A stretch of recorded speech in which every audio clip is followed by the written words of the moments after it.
Bueno, pues el día de hoy me complace muchísimo poder llegar a las oficinas de Coparmex y bueno, pues darle la oportunidad de platicar con una extraordinaria mujer. Bueno, lo voy a decir así, con una mujer chingona. ¿Por qué? Porque así fue la campaña que lanzó Coparmex, enalteciendo las virtudes que tenemos como país, no olvidando las decadencias que al día de hoy tenemos que soportar. Lorena Jiménez, presidenta de Coparmex aquí en Querétaro, a quien le agradezco mucho que nos reciba en su oficina. Lore, qué gusto saludarte. No, al contrario, Alma, mucho gusto en que me des esta oportunidad de platicar contigo y encantada de estar aquí con ustedes. Lore, teníamos la oportunidad de vernos hace poquito en otro evento y yo buscaba como la manera de presentar a cada una y me acordé mucho de ti con la palabra chingona, porque lo eres, lo representas, el cargo que tienes al día de hoy, pero además por esta campaña que lanzaste.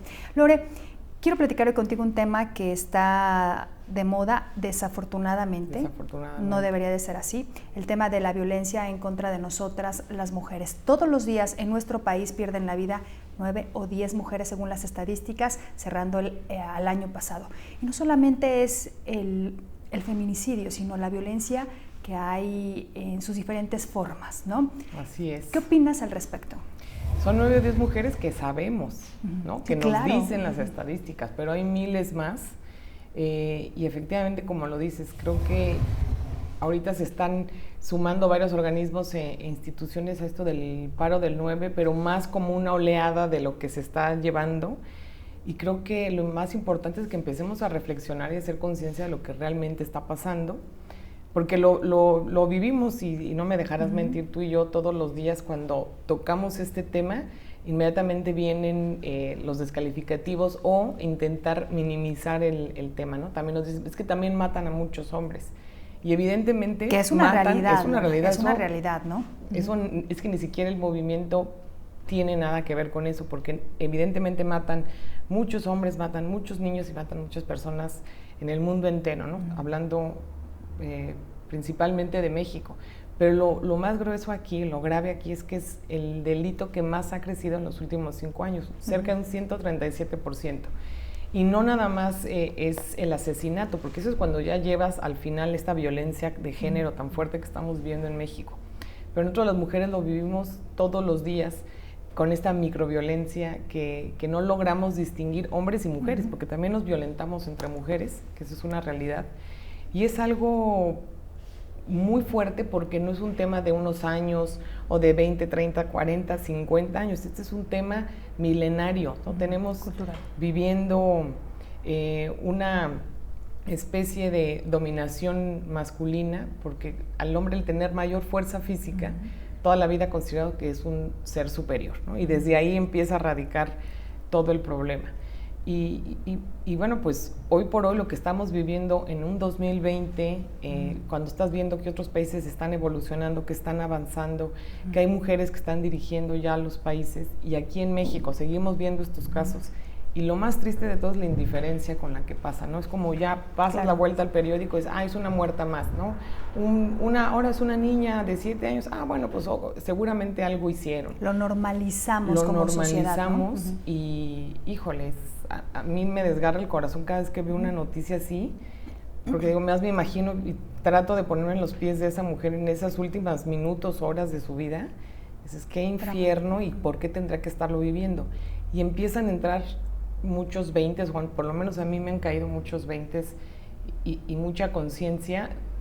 Empieza desde que México es un país tan diferente, con tantas diferencias de clases sociales, socioeconómicas, y es una parte muy pequeña que está en un privilegio muy diferente al resto de las personas.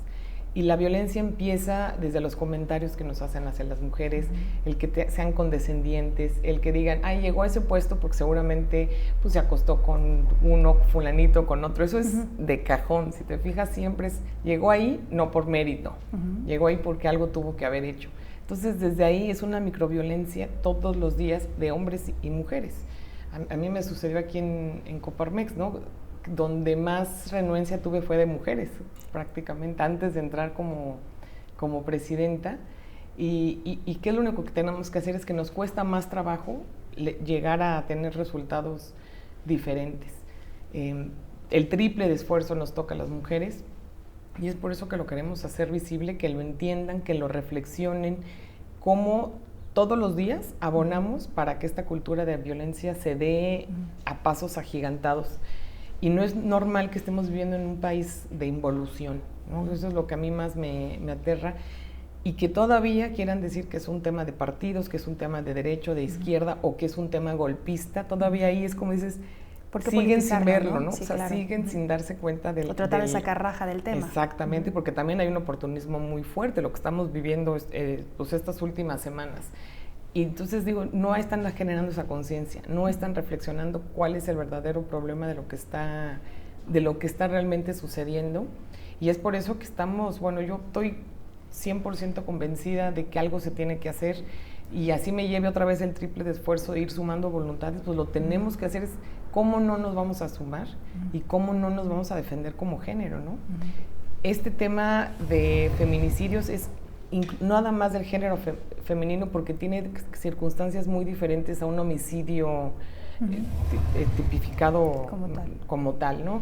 Desde que pueden llegar a asesinarte, dejarte en la calle como un objeto tirado, como para que los demás vean, ¿no? Que miren lo que pasa, que absolutamente no pasa nada, y te vas a los niveles de impunidad, que estamos en un 90% de impunidad de los feminicidios, es decir, solamente uno caso de 10 se llega a resolver. Entonces está el tema también de las mujeres que quieren ir a denunciar y las vuelven a violentar. ¿No? Escuchaba en la mañana un reportaje de mujeres de esta agrupación que defiende estos derechos de víctimas, ¿no? Desafortunadamente nosotras tuvimos que hacer la chamba de localizar al taxista, ubicar el modelo de la unidad en la que fue esta mujer levantada, secuestrada, violada, robada. Entonces es dramático, ¿no? Que la poca conciencia que existe de pronto dentro de las autoridades, ¿no? Porque se ha normalizado el tema, es una más simplemente. Pasamos a ser estadística. Exactamente. Lore, te escuchaba hablar de un tema bien interesante, que es el que cómo llegaste a la posición que ocupas el día de hoy, que es un puesto importante. Sí. Y te enfrentaste con estas problemáticas, con esta violencia, porque también es violencia. Sí, Lore, sí lo es. ¿no? Y fue por parte de hombres, pero también de mujeres. Platícame un poquito más acerca de esto. Sí, pues te resumo un poquito la historia de cómo es que llego. La empresa en la que hoy colaboro y represento ya tenía muchos años de ser socia Coparmex. Mi papá fue presidente de Coparmex en 2005. O sea, es decir, que traíamos a Coparmex pues, muy presente dentro de la familia. Y cuando yo me tengo que hacer cargo de la empresa, cuando él muere, pues también ahí fue mi primer enfrentamiento a una violencia que ni siquiera yo me había hecho consciente, ¿no? De lo que las vivíamos. Y los primeros comentarios es, pues no va a poder, es mujer. O sea, de entrada no va a poder en un mundo de la construcción una mujer ni de chiste. Y de la construcción, ¿no? O sea, sí, imagínate. Que es un sector muy rudo, muy hostil, de mucha envidia. Es un tema... Y nunca, o sea, me tocó vivirlo de un guamazo. ¿Hubo algún comentario directo en algún momento de qué haces tú aquí, o por qué, o algo así te topaste? Sí, muchos, todo el tiempo, desde los colaboradores dentro de la empresa, me decían, una mujer como tú no puede estar liderando una empresa de este nivel. O sea, tú vete a hacer tus otras cosas y aquí déjanos a nosotros la empresa. Eso fueron los primeros comentarios. Y afuera, los que eran pues, los compañeros del sector de la construcción también decían, la va a quebrar. ¿Tú crees que una mujer va a poder llevar a cabo una empresa así? No, hombre, la va a vender o la vamos a quebrar, ya no está su papá, ya es una competencia menos, ¿no? Eran los 10 días de que hubiera muerto mi papá, eran los comentarios muy, muy duros. Incluso también funcionarios, ¿no? Me decían, aquí ni te acerques, ¿no? O sea, aquí no vas a tener cabida para que puedas ni siquiera participar en los concursos, aquí ni te acerques. Me da muchísima pena, pero pues no vas a tener absolutamente ninguna posibilidad. Me negaban bases de licitación. Yo trataba de entrar a concursar y me decían, no, tu empresa no puede participar. O sea, era todo de todos los días. Y eso pues obviamente era horrible, porque era un sentimiento de orfandad por una parte, que estaba con la pena. Y de frustración, ¿no? De frustración y de desesperación, es decir, ¿quién me va a tender una mano, no? Y por supuesto que hay gente que siempre te va a ayudar, en todos lados, se te cierran puertas y se te abren.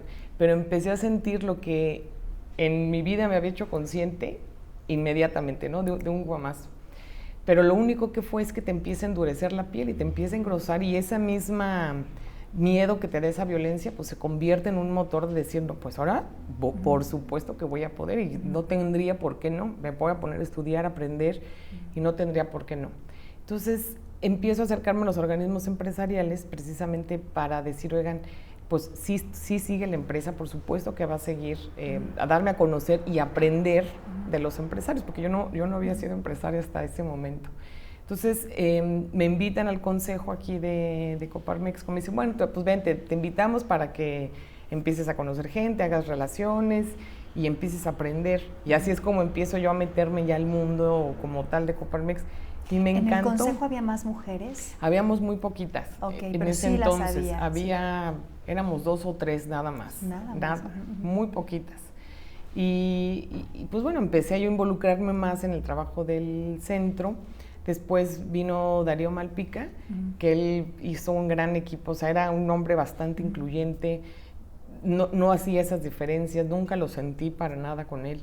Entonces me invita de su vicepresidenta y entonces empiezo a decir, oye, si todo esto que yo he podido hacer con muchísimo trabajo, haciendo equipo, porque al fin y al cabo es lo que aprendí, hay que hacer equipo, nadie puede solo, y entender que ni hombres ni mujeres somos iguales, porque ninguno de aquí lo somos, claro. Pero sí podemos tener distintos talentos que si los conjugas haces un trabajo increíble. Entonces ahí empieza a tener la cosquillita de decir, oye, y si pudiera yo plasmar en el escenario de Coparmex lo que he logrado hacer en la empresa y transmitir a los demás que tenemos que hacer sinergia, equipo, que tenemos que acabar con esas envidias, esos egos tan fuertes que lo único que nos hacen es destruir cuando deberíamos estar construyendo. Entonces empezó a entrar esa cosquillita y sí, donde tuve un rechazo absoluto e incluso comentarios muy desagradables fue por parte de mujeres, ¿no? Entonces lo que dices qué grueso, en vez de decir qué padre. Desagradable, ¿no? Sí. Entonces ahí te das cuenta cómo, por eso insisto siempre cuando me preguntan, el feminismo no es un tema de mujeres contra hombres, no lo es, no es una lucha así, es una lucha contra un sistema, contra una cultura que tiene siglos aquí en México y que ha hecho mucho daño, evidentemente lo estamos viendo pues hasta el día de hoy. Entonces, bueno, pues finalmente ya se caen todos los candidatos y quedo yo como ya pues única candidata. ¿Qué pensaste? O sea, ese momento en que dije, hoy me levanto como presidenta de Coparmex, ¿qué fue para ti? No, sí fue, la verdad, yo nunca lo voy a negar, entré en pánico, sí me dio mucho miedo porque era una nueva responsabilidad muy fuerte, porque traes atrás muchas empresas a las que estás representando, claro. Porque es un organismo empresarial que ha tenido ya una presencia cerca de 90 años ya en México, y porque además me iba a convertir en la primera mujer que iba a liderar Coparmex aquí en Querétaro. Entonces, por supuesto que era historia, todo, era un romper un paradigma, romper una creencia, y evidentemente, como a todas las mujeres, si no me dejarás mentir, pues te cuesta el triple de trabajo, ¿no? Vamos a ver si puede, vamos a ver que nos demuestre que es capaz de llevar un organismo empresarial. O sea, siempre está este sesgo, ¿no? De a ver qué hace, esa condescendencia. Y lo único que sigue haciendo es eso, es que te empieza a formar como ser humano y te empieza a fortalecer. Y yo incluí absolutamente a todos, ¿no? Aquí no va a haber ningún tipo de sesgo. Metí muchas mujeres al consejo, mujeres con talento, con capacidades, porque también es eso, no nada más es una equidad, que sean el mismo número de hombres y mujeres, no. Tienen que ser hombres y mujeres que tengan talento, que tengan capacidad, claro. Pero si no les abres las puertas, si no les das esa opción de que puedan demostrar todo lo que son capaces de hacer, pues más difícil va a ser. Entonces, pues bueno, ahí estamos. Lore, ¿qué vas a hacer ahora? Porque este movimiento que se ha manifestado para este próximo 9,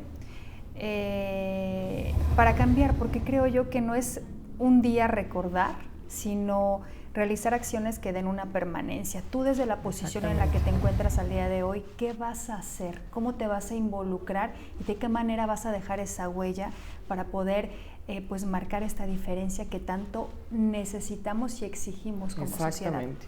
De entrada aquí, las voy a felicitar a todas las que no vengan, ¿no? O sea, de entrada no es un permiso, porque no tenemos que otorgar un permiso. O sea, otra vez ahí viene esa cultura machista, te doy chance, no me estás dando chance, ¿no? Es un movimiento que ojalá, y es lo que yo invito a todas las empresas que se sensibilicen, porque igual este movimiento tiene una parte de privilegio, ¿no? Habremos personas que podremos decidir, hoy no voy a laborar, pero habrá muchas otras que les van a descontar el día, les van a quitar el salario.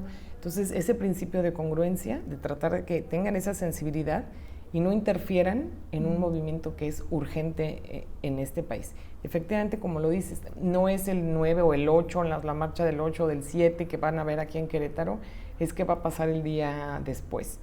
Y en esa parte yo me siento no satisfecha, evidentemente, pero sí me siento contenta porque no he dejado de sumar al género y no he dejado de incluir a grandes mujeres, y sobre todo de poner las reglas del juego en los centros de trabajo en los que me toque estar, una cero tolerancia al acoso sexual o laboral, eso desde que entré a la empresa. Me tocó de hecho un caso, era un colaborador que tenía muchos años en la empresa, y me llegaron 4 de las mujeres así, me nos están acosando, y inmediatamente ni siquiera lo pensé, le dije, estás despedido, te vas de aquí. Y estaba, ¿cómo si tengo 30 años y yo soy el que me vale gorro? Pero nada más fue una, me decía. Le dije, ¿cómo que nada más fue una? Bueno, una. Así fuera el intento. Exacto. De una, ¿no? Dije, con una, no tienes cabida en esta empresa y te vas de aquí. Entonces, siempre desde mi posición y desde la influencia que pueda tener, he protegido a las mujeres, les he dado las oportunidades, les he dado puestos gerenciales y directivos dentro de la empresa, también homologando salarios, que tengan las mismas prestaciones, porque desde ahí parte el tema de congruencia. Te digo, no nomás es de ahora, y lo seguimos haciendo tanto aquí en Coparmex, más del 60% del staff de Coparmex son mujeres que están teniendo ya, les hemos dado también la oportunidad de que puedan ellas seguir estudiando y que no se queden con los estudios que ya tenían. Entonces, sí ya tenemos un trabajo fuerte desde antes, pero ahora que se está visibilizando más, pues obviamente es continuar, ¿no? Que estas políticas se sigan manteniendo muy fuertes, muy visibles para todos y que sigan o que sepan que aquí siempre van a tener cabida, apertura, que no va a haber ningún tipo de sesgo y al contrario, ¿no? Que las voy a seguir sumando, tanto en las presidencias de las comisiones he incluido también a muchas mujeres y hemos hecho un gran equipo, ¿no? No hay ese, o por lo menos yo no las veo con ese celo o esa envidia, al contrario, me da muchísimo gusto cuando tienen un logro, me da muchísimo gusto cuando llegan a alguna meta, lo celebro con ellas y eso es creo que lo que deberíamos de hacer todas las mujeres, pero respondiendo a tu pregunta, también formamos ya un decálogo de 10 acciones contundentes que se tienen que hacer para el tema del feminicidio, porque son 2 cosas distintas. Uno es el tema de justicia, el procuración de justicia, como uno que se tiene que tipificar el delito de feminicidio en todo el país, se tiene que emitir una alerta de género en todo el país, porque nos ponen el caso de Querétaro, ¿no? Que es 0.64 de 100,000 habitantes. Así sea una, ¿no? Es el tema, es lo que no debemos de volverlo un número. Sigue siendo, en el porcentaje que sea, siguen siendo mujeres que son violentadas, y no nada más en el tema del asesinato, sino de todo el tema psicológico que vivimos diario. Hoy hice unas historias aquí en Querétaro, los que van en las paradas del camión, que las manosean, que se masturban enfrente de ellas, las miradas lascivas que te ponen, los comentarios de seguramente tú lo provocas, o sea, todo ese tipo de cosas que la gente no quiere o no se quiere dar cuenta, no quiere abrir los ojos, suceden en todo el país. Entonces, por eso pedimos que se haga una alerta de género en todo el país, también que se prepare muy bien a todos los jueces y a los ministerios públicos en el caso del feminicidio, tienen que tener la capacidad, incluso, el tacto y de esa sensibilidad, porque ahí es otro tema de la violencia, los medios de comunicación que también que dejen de filtrar esas imágenes como si fuéramos de verdad un objeto, ¿no? Cuando filtraron las imágenes de Ingrid, es objeto de entretenimiento, ¿no? Desde la raíz, desde dónde sale la fotografía. Desde la raíz, ¿no? De que se les hace chistoso filtrar la información a los medios y que todavía lo vuelvas a revictimizar a la mujer que tuvo una muerte horrible. Dices, no, ¿en qué sociedad estamos viviendo, que estamos tan desconectados, que ya nos sentimos, que ya nos da exactamente igual, mientras a mí no me pase, ¿no? Si les pasa al resto, qué padre, a mí no me pasa. Y dentro de esas acciones, también obviamente que todas las empresas lleven a cabo sus reglamentos de equidad de género, de respeto de género, de las mismas condiciones absolutamente para todos, desde prestaciones de salario, y que se empiecen a abrir esas oportunidades. Es un camino larguísimo y muy difícil, no es nada más de un día y no es con esta ola de personas que se siguen sumando. Yo sí pediría que reflexionen, de veras, esto es un tema a profundidad, que platiquen con sus hijas, que platiquen con sus esposas, con sus hermanas, y que empiecen a ver todos los temas de microviolencia que sufrimos todas las mujeres. Y otro tema que siempre les digo es, no todos los hombres violentan a las mujeres, esa es una realidad para nada, por eso no es un odio enfocado en el hombre, está totalmente equivocado esa parte. No todos los hombres violentan, pero sí todas las mujeres hemos sido violentadas por un hombre. Entonces esa es como la diferencia. Los principales asesinatos se dan en el seno familiar, o sea, con las personas donde abusos, más confianza deberíamos de tener. Abusos, inclusive hasta la muerte, o familiares cercanos a tu núcleo más seguro. Es una historia de horror lo que estamos viviendo, ¿no? Es una cruel realidad, creo yo, así lo vamos a definir. Así es. Lore, así es, Alma. Muchísimas gracias. Bueno, quisiéramos estar mucho más tiempo platicando contigo. Queríamos saber a ciencia cierta las acciones reales que se estarán implementando por parte de lo que hoy representas, ¿no? Porque todas las mujeres pedimos auxilio y de quién lo vamos a tener, de otras mujeres que ocupan cargos importantes, que toman decisiones importantes, que trascienden, ¿no? Eso es lo interesante. Lore, muchas gracias. No, al contrario. Gracias. Felicidades a ti, a todo tu equipo. Felicidades a los hombres y a las mujeres que trabajan contigo, porque al final somos un equipo, no es hombres contra mujeres, somos buenos contra malos. Exactamente, y nada más pedir un trabajo en la Procuración de Justicia, y uno que nos toca a nosotros como sociedad es recuperar ese tejido social, hacer comunidades, y ese ha sido desde un inicio aquí en Coparmex. El lema aquí es generamos bienestar y tenemos que hacer comunidad. Si nos seguimos desvinculando, esto y otras cosas más horribles van a seguir pasando. Unidos somos más fuertes. Así es, muchas gracias. Lore, muchísimas gracias por la oportunidad de estar en tu oficina. Al contrario. Con tu equipo, y pues seguramente será la primera de muchas visitas. Claro que sí, Alma, mil gracias. Que te vaya muy bien.